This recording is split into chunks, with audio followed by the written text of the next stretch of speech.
The Wolf and the 7 Little Goats. Once upon a time, there was a mother goat with 7 little kids.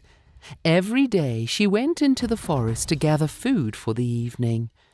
Before leaving the house, she would call her children to her and tell them about the greatest danger that roamed in the forest. There was a dangerous, scary wolf in the forest. Children, be careful of the bad wolf. Never let him into the house. The wolf often disguises himself, so you might not recognize him quickly. But listen to his voice. His rough voice will give him away. Also, look at his feet. Are they black? Then don't trust him. And so Mother Goat warned her children time and time again, and the children reassured their mother each time. Go now, dear mother, we can take care of ourselves very well. Mother Goat had not been gone very long when someone knocked on the door. Someone called out, "Open up, dear children. It's me, your mother. I've brought something delicious for everyone." But the children knew it was the wolf. They recognized him by his rough voice. "We will not open the door for you," they shouted. "You are not our mother. Our mother has a sweet voice, and yours is rough. You are the bad wolf."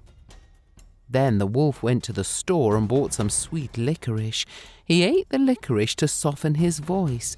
Then he went back to the house of the 7 little goats and knocked on the window. "Open up, dear children. Here I am, your mother, and I've brought something sweet for you." But the little goats saw the imprint of the wolf's black paws on the window. "You are not our mother. Our mother does not have black paws like you. You are a wolf." The wolf then went straight to the baker and asked him for some flour to make his paws white.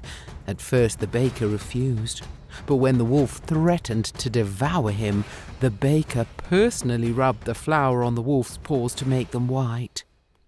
Now, for the 3rd time, the wolf went to the house of the 7 little goats. He knocked on the front door and said in his softest and sweetest voice, "Dear children, I am finally home. I am your mother, and I have brought you something from the forest for all of you. You can safely open the door." The little goats asked, "Let us see your paws first, so we know you are our dear mother." When the little goats saw that the paws were white, they believed that it was their mother, and quickly and enthusiastically opened the door. But what a fright! It was the wolf who entered the house. The little goats were frightened and went into hiding. One hid under the table, the second hid in the bed, the third climbed into the stove, the fourth found a hiding place in the kitchen, the fifth hid in the closet, the sixth crawled under the sink, and the 7th locked himself in the clock cabinet. But the wolf found them all and devoured all of them in one gulp, except for the 7th little goat. The goat in the clock cabinet was the only goat that he had not found. The wolf had eaten his fill, and feeling satisfied, lay down under a big tree in the garden and soon fell asleep. At that moment, Mother Goat returned to the forest. To her great shock, she saw that the front door of the house was wide open. The house was in a shambles. The table, chairs, and benches were smashed. The wash basin was in pieces, and the cushions and duvets were pulled off the beds. She searched for her children, but they were nowhere to be found. Then she called out all of her children by name, and finally the voice of the 7th little goat softly sounded from the clock cabinet. "I'm in here, dear mother. I'm in the clock cabinet." The 7th little goat told her that the wolf had eaten all 6 of the children. Bravely, Mother Goat ran outside.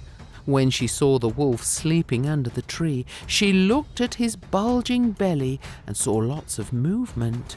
"Oh, my dear heavens! The wolf has swallowed the goats in one gulp. This means they are still alive."